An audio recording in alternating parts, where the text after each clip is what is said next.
No one noticed Joy, a quiet housekeeper in a wealthy Atlanta home. Until one day, the mother of an autistic boy saw something impossible. Her silent son suddenly began repeating words in Spanish, then in French, then 7 more languages. This is a story about resilience, hidden talent, and how ordinary people can perform extraordinary miracles. Joy Williams sat near the front door of the bus, the hum of the city rolling past like a low tide.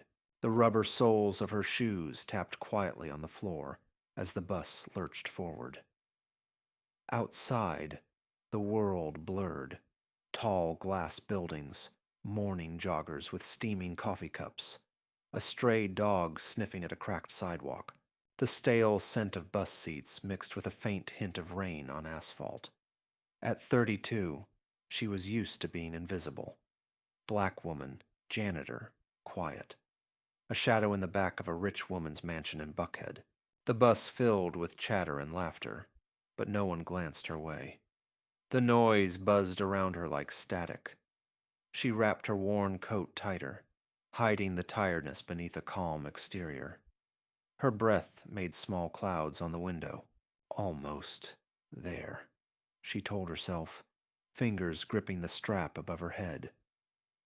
Inside the mansion, the polished floors gleamed, reflecting the soft morning light.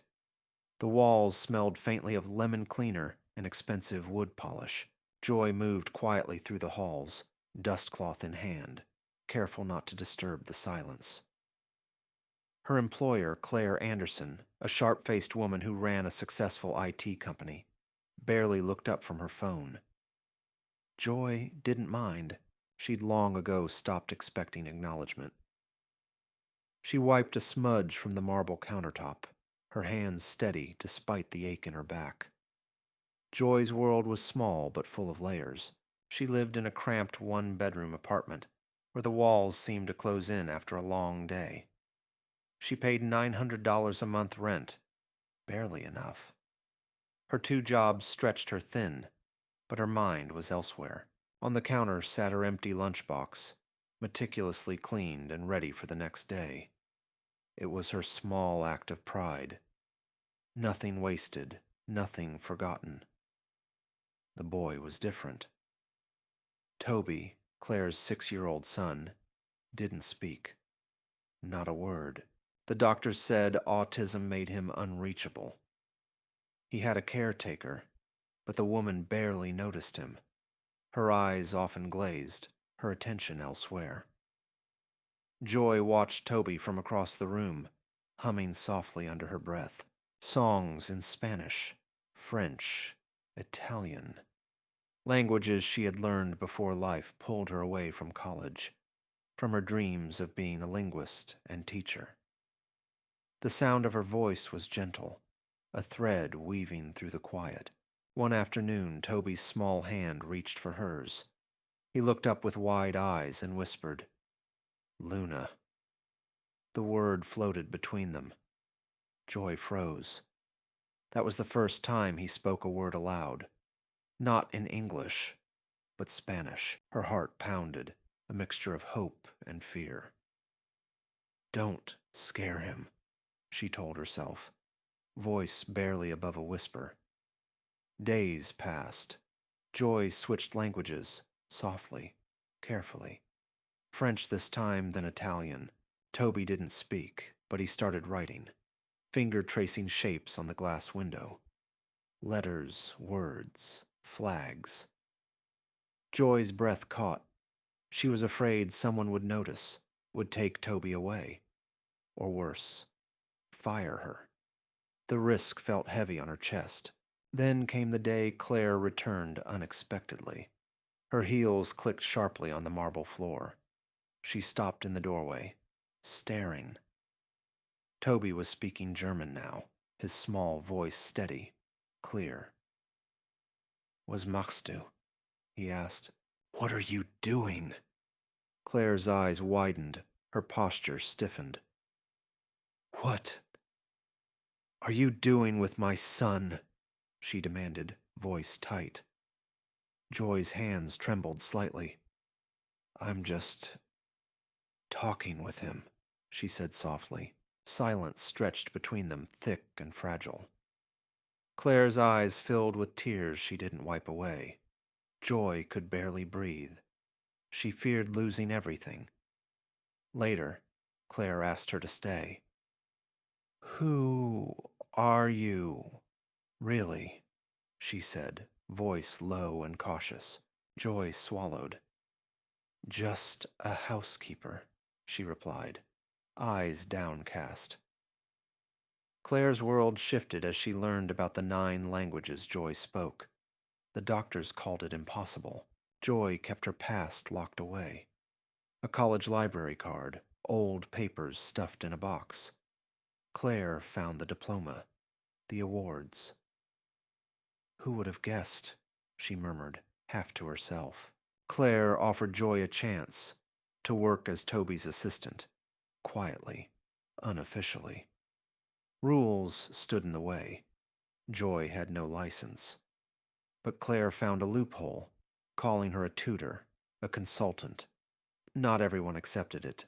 The house staff whispered behind her back. She's just the cleaning lady, one said.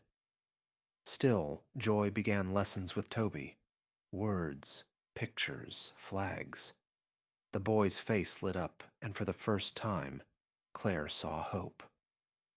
School officials resisted. They demanded certified teachers. Joy faced cold refusals, but stood firm. You don't have to be important to do important things, she told them. Claire used her influence. Complaints, news stories, questions. Suddenly, they were under a spotlight. Joy's life, once invisible, exposed. Fear shadowed her days. Then came the video. Toby counting in Japanese, voice clear and proud. It spread like wildfire. The world noticed. Claire whispered, She's given me a lesson. Not about languages, but about attention. Joy's phone buzzed one evening. A message from an old professor. You never disappeared. I always believed. Tears blurred her vision. For the first time, hope. The news from the video still echoed in the quiet rooms of the mansion. Joy sat by the window, watching the fading light spill across the polished floors. Outside, Atlanta's evening hum softened. The scent of damp earth mixed with the distant clatter of traffic. Toby's laughter drifted from the playroom, lighter, freer. Claire's sharp gaze had softened, though the weight of doubt still lingered. Claire had asked Joy to stay, to talk. The night air between them was thick with unspoken questions. Who are you, really? Claire had pressed, voice steady but cautious. Joy's eyes didn't leave the floor. I'm just someone who loves languages, she said quietly. The truth felt too big to hold in one breath. The discovery of Joy's past rattled Claire more than she expected. A diploma, old college papers, even some published articles hidden away in a forgotten folder. Who would have thought? Claire muttered as she traced the worn edges of a faded certificate. The housekeeper who no one saw was, in fact, a scholar, a linguist, a woman who had traded her dreams for duty when her mother died, and her brothers needed her. Claire's world, built on precision and control, wobbled. She proposed a solution. Joy would work with Toby officially, though the law forbade it without certification. So, Claire styled her as a consultant, a tutor, bending rules in quiet corners. The staff whispered behind closed doors, suspicion and dismissal in their tones. She's just the cleaning lady, someone muttered once too loudly. Joy didn't react. She held her dignity like a fragile flame. Lessons began. Words and pictures, flags and sounds. Toby's eyes brightened in ways Claire had never seen before. But at school, the resistance was stiff. The principal's face hardened when Claire explained Joy's role. "We need licensed teachers," he insisted. "No exceptions." Joy's voice was calm but firm when she replied, "You don't have to be someone important to do important things." Her words hung in the room, a quiet challenge. Behind the scenes, Claire worked her networks. Complaints filed, articles written, stories told. The media buzzed with fascination. Joy was suddenly under a public microscope. She felt exposed, vulnerable, yet strangely alive. Every glance, every whisper carried the weight of fear and hope. Then came the moment the world saw Toby counting to 10 in Japanese. The video went viral. Faces lit up screens around the city and beyond. "She gave me a lesson," Claire said one evening, voice low. "Not about languages, about attention." Joy smiled faintly, the smallest light in the room. One evening, a message appeared on Joy's phone from an old professor she hadn't heard from in years. "You never disappeared. I always believed." Tears slipped down her cheeks, not of sorrow, but of a hope reborn. The next morning, sunlight spilled through the blinds, warm and steady. Claire walked into the kitchen carrying 2 cups of coffee. She paused, watching Joy's quiet movements as she prepared breakfast in the small staff kitchen. "You know," Claire said softly, "we might be onto something here." Joy looked up, eyes clear. "It's not just about Toby. It's about what's possible when someone sees you." Claire nodded, a flicker of something like respect passing between them. "Let's see how far this can go." Outside, the city pulsed with life, unaware that in one quiet house, a bridge was being built. One word, one gesture, one small miracle at a time. The early morning light spilled softly through the tall windows of the school's new language room. It was a space filled with colorful maps, flags hanging from the ceiling, and shelves lined with books in every language Joy could name, and a few she hadn't heard before. Toby sat on the floor, his small fingers tracing the letters of a French storybook. His voice was slow, careful, but it was there. He was reading aloud. Joy sat beside him, her heart steady, watching the transformation she had never dared to hope for. Around them, a handful of children listened, eyes wide, their faces bright with curiosity. The air smelled faintly of crayons and fresh paper, mixed with the soft hum of anticipation. Claire stood nearby, watching silently. The CEO, who once saw Joy only as a housekeeper, had become a quiet champion. Her usual sharp gaze softened with something like wonder. She wore a simple blouse today, sleeves rolled up, the weight of meetings replaced by the quiet power of this small classroom. "Your son has come a long way," Claire said, breaking the silence.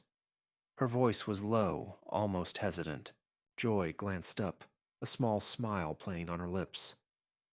"He's teaching me just as much." The room was still for a moment. Then the door opened and a woman entered, a mother from the neighborhood, clutching her daughter's hand. "I heard about this place," she said softly.